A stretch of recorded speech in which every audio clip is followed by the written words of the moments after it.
お鉄砲大好きチャンネルで108丁の鉄砲様をお迎えして少しだけいい状態になって帰っていただくという企画を進めています。今日もね、開封動画なんですけれども、初めから、分かっております。もう狂った内容です。今回も。ユーズドですね、いつも通り。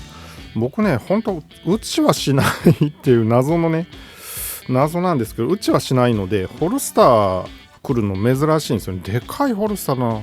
こういうもんなんですかね。結構ね、でかく感じます。銃本体に比べればです。銃はそんなね、めっちゃでかいわけじゃないので、銃はですね、お鉄砲様本体はこちらになります。KWC になるんですね。で、何が狂ってるかなんですけども、1個持ってますと。しかもね、つい最近買ったとこなんですよ。まだね、1ヶ月経ってないです。何週間か経ったかなぐらいで、トーラス PTというものですね。24分の7なのかな。はい、これの、納得いかなくて、もう一つ今度ね、安かったんですが無刻印バージョンっていうせいですかね。あれ、重さちょっと違う？一緒か？ちょっと動かしてみましょう。じゃあ違うわ、やっぱ。めっちゃ硬かったんですよ。なんかね、騙されたんですよ、半分。なんかね、もう新品みたいな顔してすげえ状態悪くて、どうなんだろうと思って、またね、見ていただいたらいいんですけども、ぜひね、ご覧くださいと。内部もね、分解してなんかね、パーツが変になってたりとかしてて、何なんだってね、ずっとね、納得いってなかったんですね。内部構造違くない？一緒これ？違くない？ちょっと覗いてみるか。内部違う。これモデルがいくつかあるな。さては。難しい話になってきたな。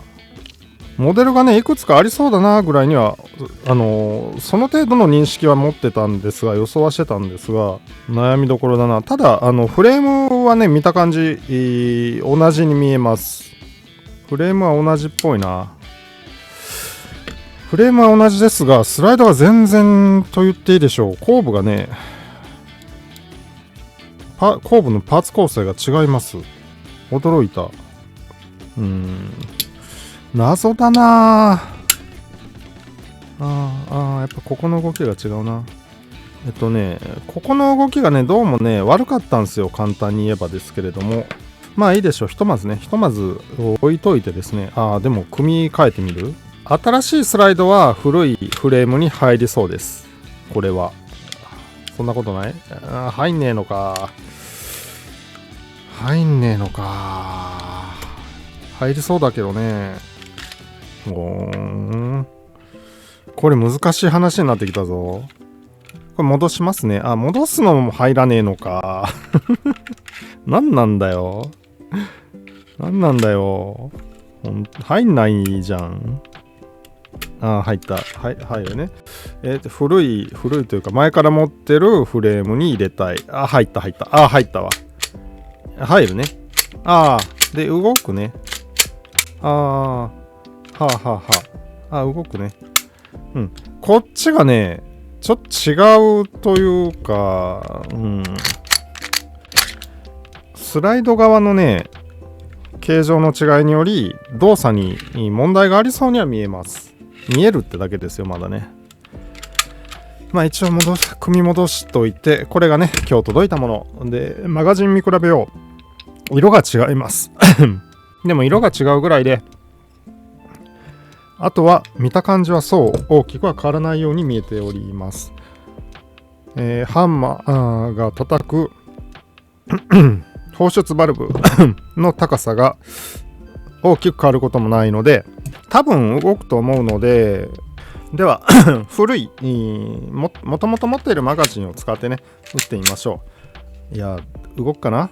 よっしゃ 87.37 よっしゃ 87.20 よっしゃ 85.65 パワーも十分ですね。 OK。 納得しました。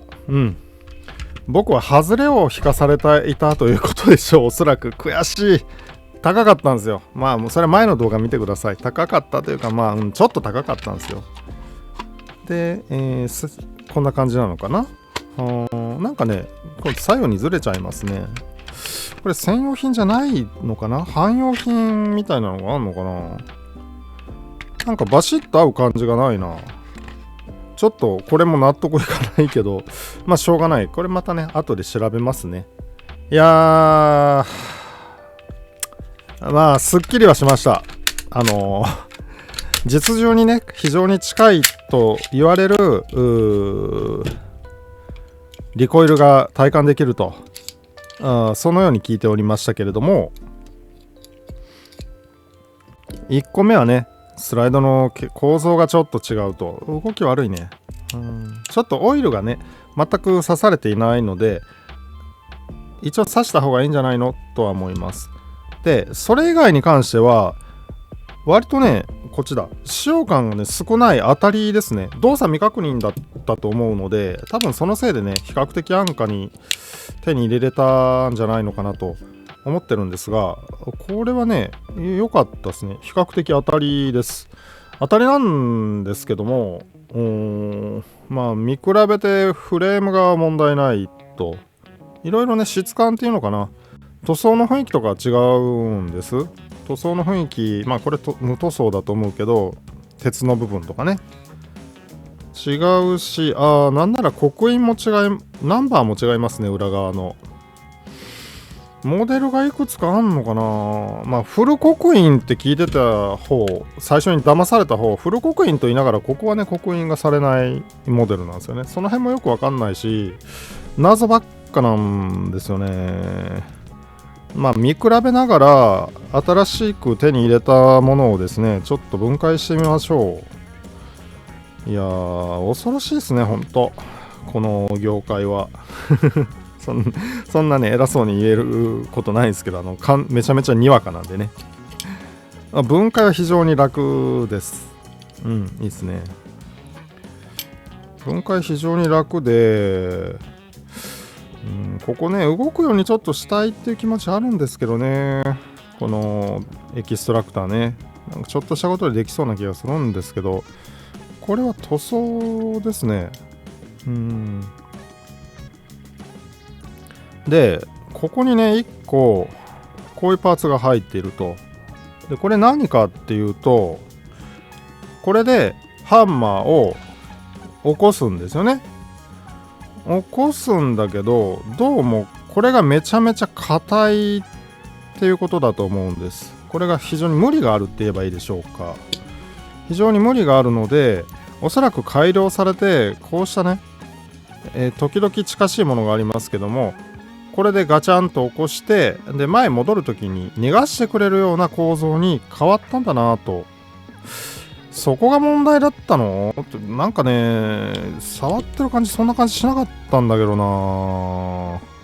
まあでもこれ見る限りはそうなので、まあまた後でね、個人的に調べますけれども、前回の動画、以前の動画ご覧になっている人は同じ内容がちょっとね、被りますけれども、こんな感じでスプリングが入っております。で、なるほどねと。ネット情報で見てたものに近しいです。ここがね、不思議なんですが、塞いであるんですよ。ここ塞いであるし、ちょっと加工されてるな。これ、オーナーさんがやったんじゃないのかなという、オーナーさんやった説を僕は今、推しております。メーカーがやるような雰囲気の加工には僕には見えないので、中に、白い樹脂を詰めて、見えるかな、白い樹脂を詰めて、表は塗ってるんだと思うんですよ。何か色塗りしてると踏んでます。僕の予想です。叩いたら抜けちゃうかもですね。で、初速調整の方法ね、もっとスマートなやり方あるので、これ外したいなと。これじゃあ外れないのか。ここちょっと出てきたな。ちょっと抜いてみるか。どういうもんが入ってんのか見てえわ。いやー、面白いですね。これに関しては比較的安価、比較的ですけども、比較的安価で、確か動作未確認だったと思います。僕の記憶ではね。仕入れてそのまま売っちゃいますよみたいな感じで、何かね、怪しさを感じて手放されたのか、外れたぞ1個。なんかね、よくわかんないけどノズルっぽい何かが入っておりますと。であとはね、もうどう言ったらいいんでしょうね、接着剤的な雰囲気とかいろんなものを組み合わせて塞いでるだけだと思います。もともとのスプリングこれなのか。でスプリングも、最初に手に入れた1号機の方はスプリングはねカットされてるので、これ紙かな、なんか布か紙か、多分紙だと思うんだけど、紙でね塞いでるような気がします。半分想像です。絶対では言いませんが、でも多分紙だろうな。これ紙か何かを詰めて、おそらくね接着剤で留めてると。でこうしないとこうしないとっていうかわかんないですよ。ノーマル、でも普通に考えてね、メーカーがやるようなことじゃないと思うんですよね、こんなのね。でも絶対とは言えませんが、そういう加工内容なので、購入者がねおそらく初速をねいい意味でね下げて調整するためにやられた内容じゃないのかなと。で僕も当然その初速はちゃんと守るので、ただこのやり方は違うんじゃないのと個人的に思うので、紙に見えますね、僕にはね。これ紙を今ね崩したものに見えます。ここはノーマルの状態にできるだけ近づけて、でシリンダーバルブをねうまく設定してあげて初速を調整してやろうと。どうなんですかね、これひょっとしてですけど、手に入れた時にはすでに実はこうで、販売元って言ったらいいですか、生産してるとこじゃなくて日本でね販売しているお店になるのかな。お店とかが追加で加工してたりっていうことあります？そういうことだったりするのかな。もうこれでねプラスチックはできるだけ削らないで、なんか詰められていたものだけ除去したつもりです。入り口にね接着剤が少し残っているような気もするので、少しだけ掃除してみようか。こんな特殊なことするとは思ってなかったな。しかしただ動作に関してはもともと持ってたやつよりはずいぶんマシです。中にはやっぱりねこれが多分正解なんでしょうね。プラスのネジが入っております。ネジロック剤までね入ってるので、純正品なんでしょうね、おそらくね。この辺もちょっと構造違ってそうな気配はあるが、でピンで、こうしたパーツとスプリングが封入されているだけですね。これ押したら多分ね簡単に抜けるんだと思います。簡単には抜けねえな。おい、あれ抜けない感じ、ひょっとして抜けない感じか。抜き方向があるからこっちからね押してあげる必要はあるね。今はこれ抜かなくてもいいですけども、このねパーツを作ってやるべきか作ってやらなきゃいけない？まさか。これ要はですね、ガチャンとスライド引いた時に戻る時にね結構硬いんですよ。かなりね負担になってるなぁとは思ってて、銃にね負担になってるなぁと、別にどう言ったらいいんだろう。長く使ってると傷みそうな気配なのかな、気がすんなと思ってて、ちょっとね作り変えれるなら作り変えてやってもいいかという気がしてます。ほとんど情報ないんですけども、今ね僕ネットでちょっと調べたぐらいでは、こんなにモデル差というのかな、こんなに仕様に違いがねあるなんて思ってなかったので、実に興味深いとは思ってるんですけども、多分これはもし後期型っていうものがあればそういうことになるんだろうなと。あれでも待てよ、パーツリストね、前見た時はね、これがですね、もう一つパーツ入ってたはずなんですけどね。さあ、組んでいきますか。これがですね、ノーマルがこれなんですけども、見えるかな。ノーマルこれですね。で、これは僕が作ってる調整可能なタイプの放出バルブです。で、スプリングもね、ちょっとその入手しやすいカーボン8様のパーツで組んでます。今のところですけども、いい感じにね、初速がちゃんと安全な範囲内でコントロールできることが分かっておりますので、これ入れてみましょう。まだね、そらサンプル数少ないので、これでもしね不具合出るんだったら、不具合出るんだなっていうことが分かりますので、それも助かると。見た感じは別に問題なさそう。ピストンカップのゴムを、古い方はピストンカップのゴムが手入れられてんなと思ってたんですけども、ネジが変更されてんなと思ってたんですけども、多分ですけど、その理由っていうのは初速をね下げるため、ちゃんと調整するという意味でね、初速を下げて調整するために多分やってたんじゃないのかなと想定してます。まあなかなかトイガン触るのに慣れた人がねやってたんでしょうね。これ一応オイル振っときますね。あまりにもカラッカラなので拭いといた方が長く遊べるんじゃないのという予想でね、この辺とかね、やっぱ修道部には少し多めに吹きつけておきましょう。そして組んでいく、これだけのことですね。多分こうだったよね。ずれた。こうかな。多分これでいいと思うんですけれども、どうでしょうか。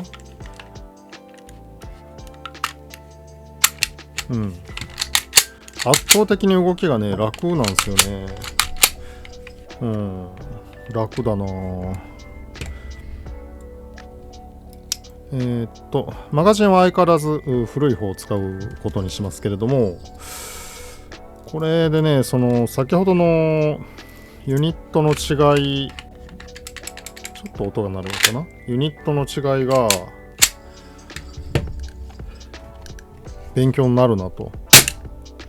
よし、82.71 ちゃんと制御できてる。80.10、ちょっと今低かったな。あららら。これが効いてないね。これが。分解してみよう。おっとっとっ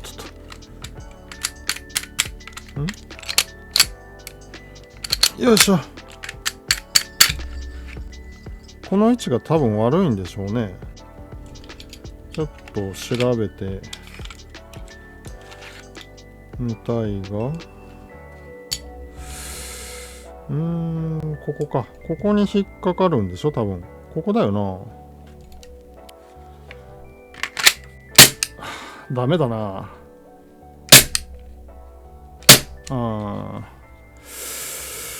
なんでかな。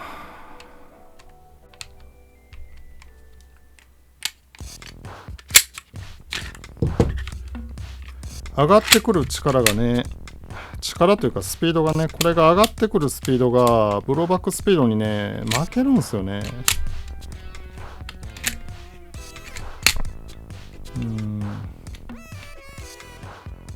このですね、よいしょ、ここの動きはちょっと悪かったので、これをね修正、してみましたと。ここですね、ここです。これでストッパーとして機能するわけですけども、うまくピント合うといいんですが、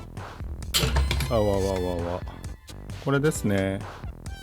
これをこう下から後ろから見たときに若干今外に開いてるのかな。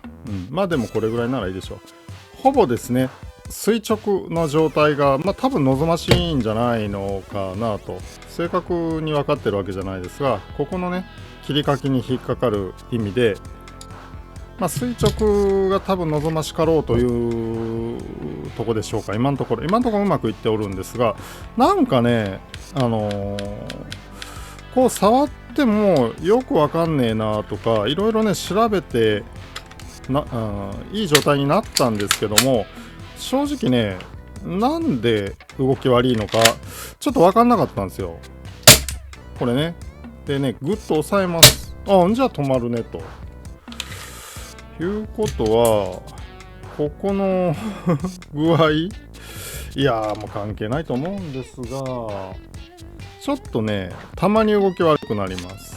で、0.5 ミリのゴムをこの中に仕込んで、ちょっとね、持ち上げてあげております。すると、ちょっとだけいいんですが、いや、いいような気がしたんですが、今やってみるとね、そうでもねえなと。そうでもないんかいってとこですね。ちょっと上げるとね、わずかに上がるんですよ。下から押し上げますね、ギュッと。ちょっと上がるでしょ。これね、なんか影響してますね。ここ。そんなね、動き悪いはずないんですけど、これがフレームにちょっとね、内側から当たってるっちゃ当たってるかな。微妙なもんですよ、でも。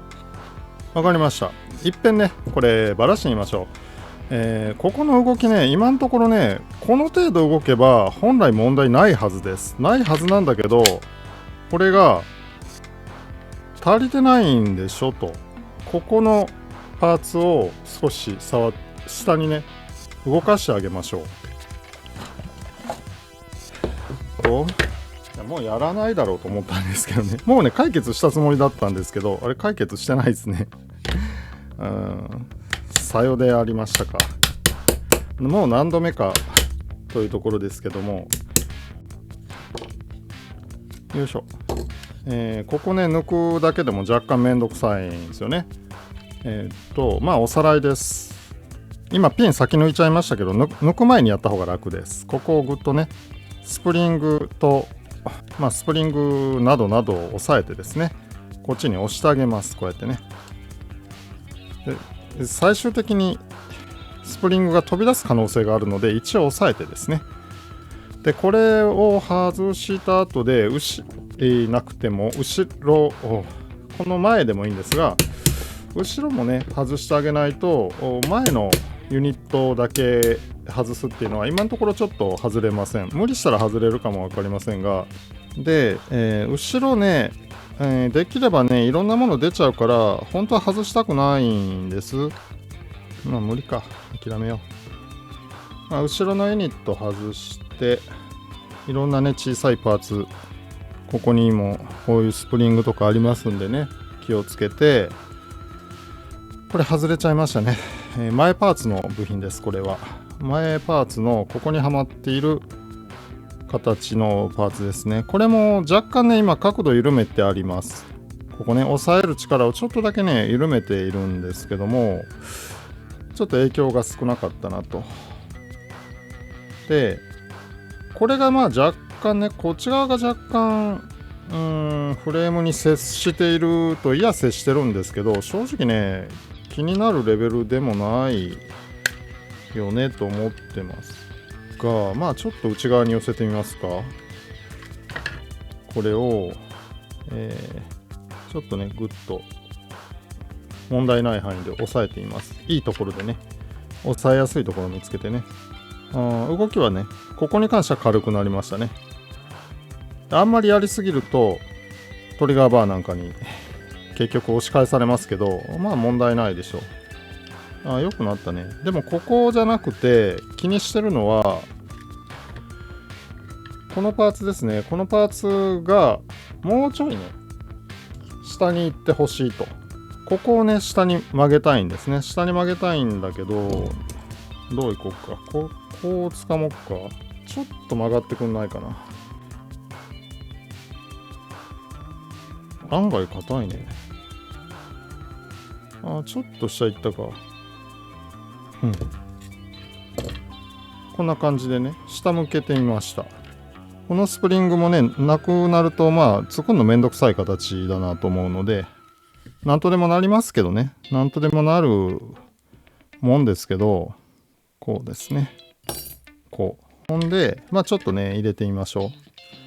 こう分解するのがね結構手間だし、分解重ねれば重ねるほど本体にはダメージがね、わずかとはいえ残りますので、これこっちからだったと思うんですよ、本来は。ちょっと仮止めでね入れてあげて、マガジン入れてあげましょうね。マガジン入れます。いや結構ねいいとこまで来てると思うんですが、まだ上がるねと。こうした時どこまでも上がるなあ。でもさっきより上がってませんね。さっきより上がってるように僕には見えてますが、一番上でここか。もうええでしょうとは思いますけどね。ここまで上がってたらちょっと測っときゃよかったですね。測っときゃよかったですね。これねこうして今ね 3.3 ミリ 3.3 ミリまでね来てます。じゃあせっかくなんで 3.5 ミリまで調整してみましょうか。そんな微妙なところね関係ないとは思いますけども、上げすぎてもなんかね一発残してホールドオープンするなんてことないとは思いますが、可能性ゼロではないので、何よりね何事もやりすぎが一番ってことはない。やりすぎはねあんまり良くないとは思うんですけれども、こうかこう押さえてもいいかなと思って見てました。こう押さえて後ろ半分ねじれるっていうことあったら困るけど、こうねこんな感じ、こうグイッとして、かなりね角度つきましたね。これで組んでみますか。こうしてだ。でこう飛び出し多くなった気がするだけか。変わってないか。いや 3.4 3.4 か 3.5 まで来てますね。はい明らかに若干増えました。でやっぱりさらに押すとねさらに上がります。ということでここに関しては変化は出てるはずですので、こんなもんでしょと。これ以上あんまり極端に変更かけるのもよくねえかと。今回ね思ったよりもこの部分にちょっと悩まされたので、いつもねもうちょっと楽々クリアできるポイントだと思ってたので、とかって思ってたんですが、案外治んなかったんですよね。そんなめっちゃめちゃ悩んだわけじゃないですけども、思ったより治んねえなと。反対だ。こうですね。で一遍入れて、こっちね先入れて大丈夫です。でピンで止めてしまって大丈夫です。これも止めてしまって大丈夫です。こっちからね内に来た個体は2つともこっちから止まっていました。前オーナーが分解してるやつもあるんですけれども、これに関しては分解してないんじゃないのかな。スプリング効いてますね。もう一遍測っとくか。増えてる。大丈夫だと思う。で、僕はね最近ねこの1ヶ月の中で言うと親の顔よりも見ておりますこのパーツを、前をねこの辺もっといい順番あるかもわかんないんですが、前入れてトリガーバーのスリットに入れて、なんかね分かりにくいんですよこの辺ね。入ってんのかどうかねちょっと分かんねえなってなると思うんですが、前にねグッと押すとトリガーが移動して入りますので、この後ねちょっと隙間を使って隙間を作ってこれをね入れてあげたら一番安全じゃないかな、楽じゃないかなと思っています。もう泣くほどねやりましたんでね、くの字型のスプリングさえ飛び出してこなければ大丈夫です。でこっからねスプリングちゃんと入ってるか一応外れてる時はこう覗いた時にね分かったりします。分かんない時もあるかも分かんないですけど、だいたい分かります。これぐらいかな。一旦でスプリングとこっち向きで入れてあげて、丸い方が前向くようにだったよね。で押さえて飛ばさないように気をつけてね入れてあげます。はい、これで OK のはずです。蓋してこうしてかかるでしょ。よくかかるようになってるはずです。これであかんのかい、あかんのかい。あ、もっとあかんくなった。こんなことあります？手で引いたらいけるんですよ。もっとあかんくなったやん。よくなったんちゃうの自分よくなったでしょう。はい。でこれがね良くない理由良くない理由は多分なんですけど、ここのね位置ですね。ここの位置がこうした時にまあ 1.8 ミリだと、だいたいねこう上がった時 1.8 ミリだとしましょう。仮に組んだ時にそこにね多分いないんですよ。こうした時いないっていうのは隙間よりね、しょうがないね、もうめんどくさいなと思ってたんですが、こうして測るとここまでがスライドまでがフレームから 1.5 ミリあるんです。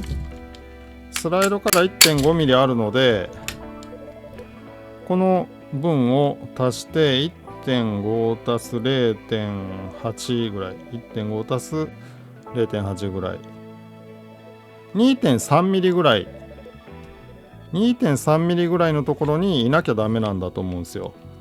これがねこうした時でもね、それがね内側にこのパーツがあるせいでそんな入らんのですよね。そこが悩みなんですけども、とにかくですね少し内側にねこれを曲げてあげます。こうやって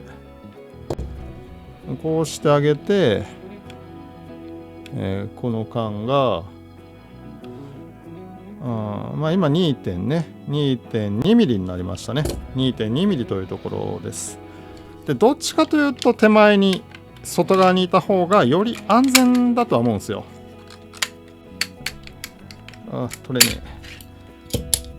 あんまり内側に落ち込むとちょっとね傷めやすいかなと思うので、これぐらいで見てみましょうか。あかんのかいなんでやねんまだあかんのかい。じゃもうちょい寄せましょうか。悔しいな。でだんだんこのパーツにね当たってしまって、具合がよろしくなくなってはくると思うんですけども、 2.3 になってるかなってないな。全然まだ、いやなってないな。かなり今ね内側に寄せたつもりです。内側に結構寄せて2.2 かな、 2.2 ぐらいかな。今いいとこな。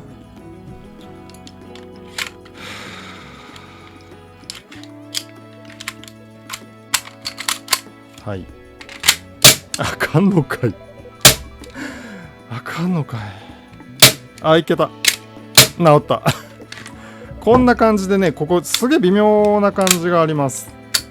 実はこのパーツがですねストッパーになって、あるいは位置決めとしてね機能してるような気がします。これがこれ以上内側に入っちゃうとこっからね滑り落ちちゃうよっていうね、ことなんでしょうねと、今のところそういう風に理解してるんですけども、いや難しいっすね。場合によったらここをちょっとね、こうでしょ、こうか、本当にちょっとだけ削って、バリを取ってあげる感じね。バリを取る程度でやった方がいいかも。これね目の細かいヤスリです。これで、このね角のバリをね引っかかってるのはなくなるかも。でもねあんまり本当に極端にやってしまうとこっち側をね、舐めやすくなる可能性があるので、もうほんと気持ちですね。糸面取りとか言ってもいいかわかんないですね業界用語でね。これね前の重厚を押さえて入れたら割と入りやすい気がしますけれども、よし治った。これでいいでしょ。長いわこの作業。もうどうってことない作業なのにすげえ時間食わされましたね。もう一丁の方はね特別問題なかったので、細くなってたりとかなんかあるんかもわかんないですね。ちょっと理由わかりません。もう一個の方がはるかにねここのね動き悪かったんです。悪いのに不具合が起きてなかったので、不思議というか、まあでも不思議ですよね。まあそれは僕がこれに対しての経験値があんまり高くないからってことですけれども、まあ何度かクリアしたってことでいいと思います。こんな感じです。2号機ようやく解決ですね。いつもご覧になっている皆様におきましてはいつもありがとうございます。コメントなんかねいただきますと大変助かっております。次ねどういうことをしようかなとかの参考にもなりますし、またねよろしければもう修理これもうめんどくせえわっていうような放置されたお鉄砲様などおられましたらご提供いただけると大変ありがたいです。いつもありがとうございます。